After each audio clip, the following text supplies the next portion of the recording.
Hi everyone, and welcome to the Data Dig with RPR. My name is Nathan Graham, and today what we're going to do is take a look at the Valuate investment analysis tool, which is going to be found on every property within RPR.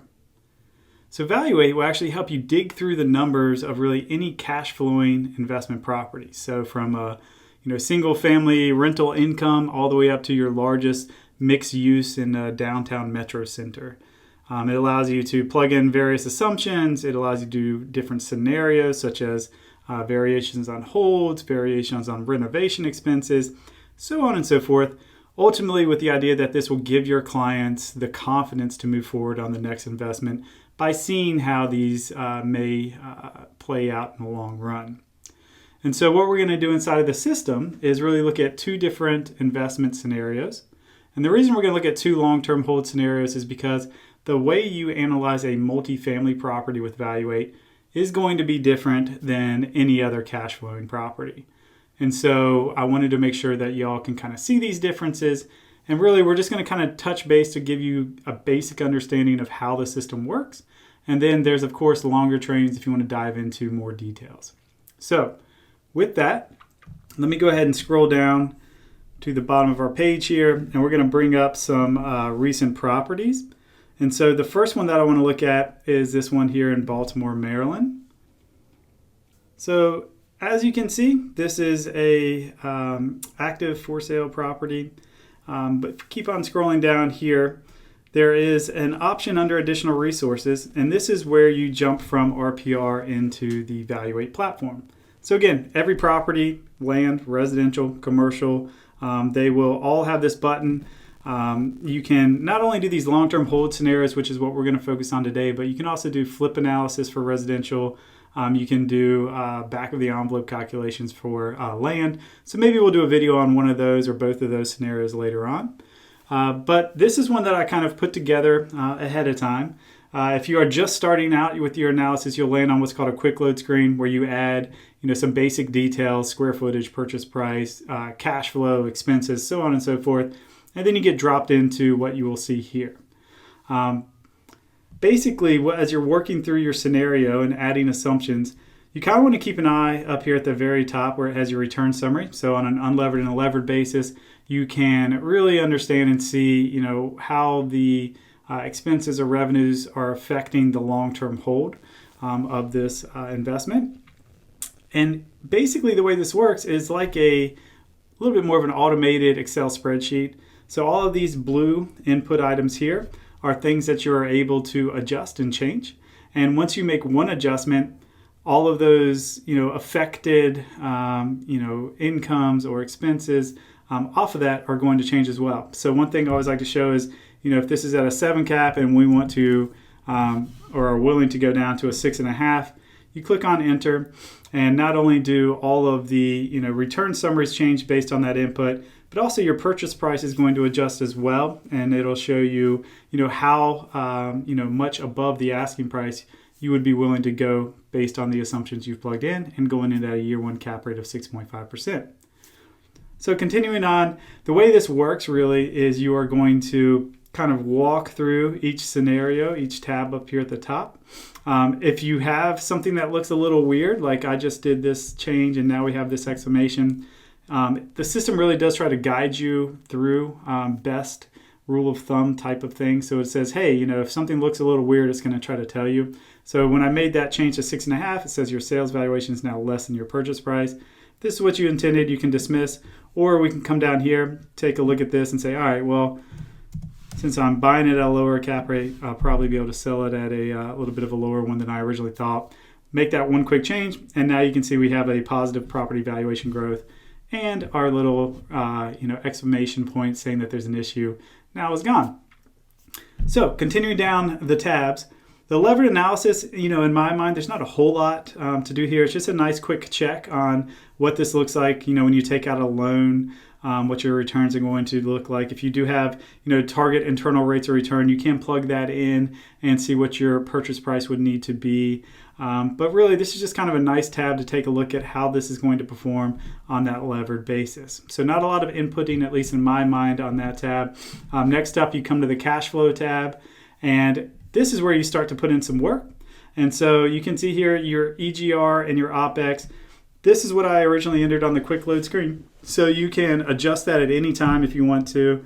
And then down here, you have a nice little area where you can plug in things like renovations. So if you're going to do a little bit of renovation work, you can factor that into your assumptions. And you can, add more, take off less. You can create various scenarios to show what a low renovation, a heavy renovation scenario might look like. And then the last thing I want to point out, if you are doing a lot of renovations and you expect a substantial increase in your rents, whenever you're on the quick load screen, there is a inflation factor, as I like to call it, that you can input, which will automatically bump your revenues and expenses up by 3% year over year. But if you're going to do a lot of renovations and you think you're going to see a large increase, I recommend using this option here where you can download a cash flow projection, and that will allow you to say, in month 12.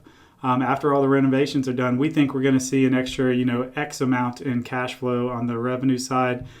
You can plug that factor in there, and then you can actually copy and paste that into this report here. So that's a great way to show large increases, one-time, increases like that. Continuing through these tabs, you have your purchase and sales screen. So here you're going to see the renovation budget I carried over. You can factor in closing costs. You have recording fees, transfer taxes. Basically, these are all those transaction costs that we love to pay and factor in. Selling costs, if we're going to have any broker's fees, we can factor those in. If there's any disposition fees, we can factor that in as well. And you can see as you make these changes, up here at the very top, it gets taken into account, automatically. Next up, we can come to our source of funds screen. This again is just going to kind of look at the loan breakdown. So we have here our new loan, or if you want to assume an existing one, you can factor that in. You can see I have multiple investors come to the table, so you can break down the equity of each of those investors and how that is going to look. You have your loan to value test, your debt service coverage ratio test. And then what's kind of neat about this system is you can plug in either multi-tier or single residual splits. And once you've plugged those in, you can then come down here and create thresholds or hurdle rates, some folks call them, whatever the preferred return is. If you're going above that on a levered basis, you'll start to hit these various tiers of a benefit to the sponsor. It's kind of a reward for that sponsor who's managing, the maintenance, the whole process of this space throughout that hold. Next up, we're kind of done with the input side. Now we can look at some of the reports. Of course, you do have your annual cash flow statement here, which is exactly what you would expect. You got your revenues, you got your expenses, you got your NOI. You have the various acquisition and disposition. So now on an unlevered basis, you can see the internal rate as well as the equity multiple. Next, we bring in the debt and factor that in. And we come down here to the bottom so you can see your levered internal rates and your levered equity multiples as well. If you do have multiple investors come to the table, there is a nice little partnership return summary just to show you, the sponsor's return, the third party's return, the total project return. And you can see here actually up at the top, since I did go just a bit above and beyond that 8% hurdle rate, as a sponsor, I get a little bit of a bump in my, proceeds as far as the share of profits come. Now we also have a couple sensitivity analysis if you want to just see how risky this might be. This is kind of nice because, here's the optimal purchase scenario that we're looking at. However, if things go south, when we go to sell it, if the sales cap rate has to drop drastically or the purchase price goes up drastically, you can kind of start to see what type of risk level you have. And it just kind of models that in a couple different ways. Here going down, and then also at the very bottom here, you have your interest rate as well as your loan payments. So you can kind of understand if you buy now or if you wait until rates drop or if they go up on you, and just kind of see what kind of impact that would have from your loan perspective. Now, lastly, what I want to show y'all is, you can share this a couple of ways, creating the share link that will export it and create a duplicate of everything we just did for your client. It gives them like a guest account and they can go through here and change everything they want. It doesn't change your work, but it's nice for them to see, and they can manipulate things and you can come back together and, work on that and say, you're here, I'm there. We're probably somewhere in the middle, to be honest. So do we want to move forward or not? You can also export this into a PDF or an Excel spreadsheet, or even embed these analysis on your websites. So, I think that's kind of the general crux of the, long-term hold from, every cash flowing perspective other than multifamily. So let's go back into RPR here. And from the home page, I'm going to scroll back down. I already have one of these saved. And so let's jump into this nice little multifamily space in Denver, Colorado. Again, we're just going to scroll down here to the Analyze Property option, click on Continue.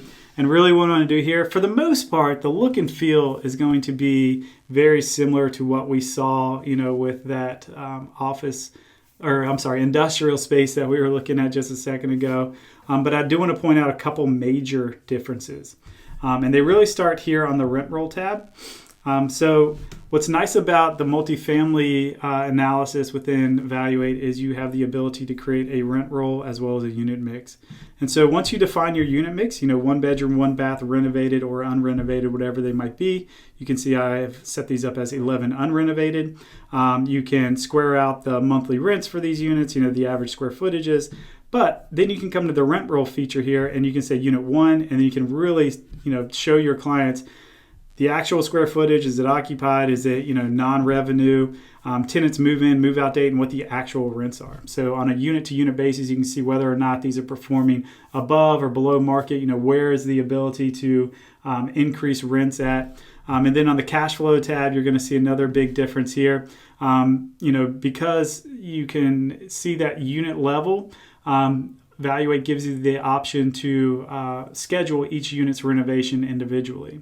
And so what's nice about this is not only can you do the renovations, but you can plug in things like unit reno premiums.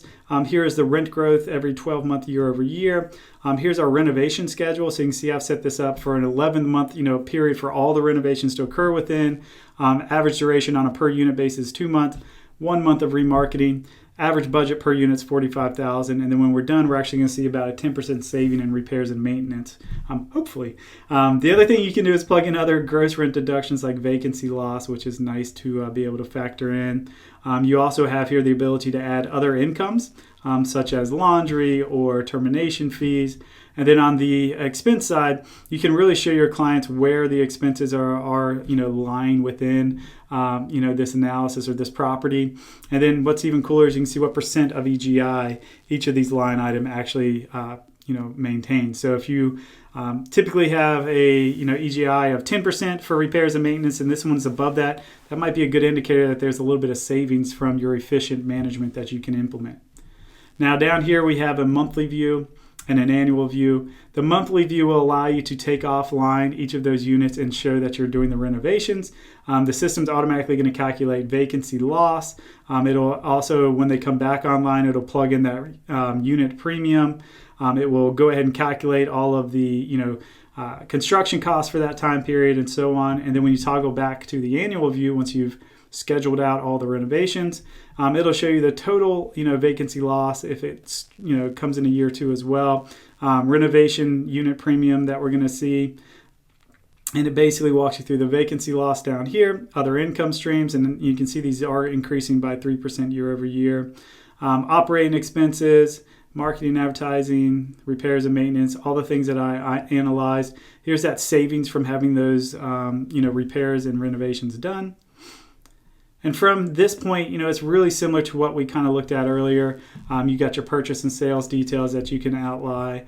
Your source of funding is going to be exactly the same. All the reports and sharing functions are also going to be the same. So, with that, hopefully what I've done today is kind of show you that there is a really great investment analysis tool that's going to help you dig through the numbers and show your clients why one opportunity might be better than another one. But B, kind of showing you some of the key differences between the long-term hold scenarios that are available. Being multifamily is a little bit different with the rent roll analysis and the unit-to-unit renovation experience. But I think both of these give you all some really great tools to help guide your clients. And I hope that you're able to utilize those in order to, improve those relationships. So with that, as always, if anybody has any questions about the investment analysis tool or RPR in general, shoot me an email. It's just nathang@narrpr.com. And look forward to next month when we'll look at a new exciting part of the RPR system and how it'll help you dig through some of the numbers and data and information on the commercial side. So thank you all so much for joining me, and I hope everybody has a great rest of your day.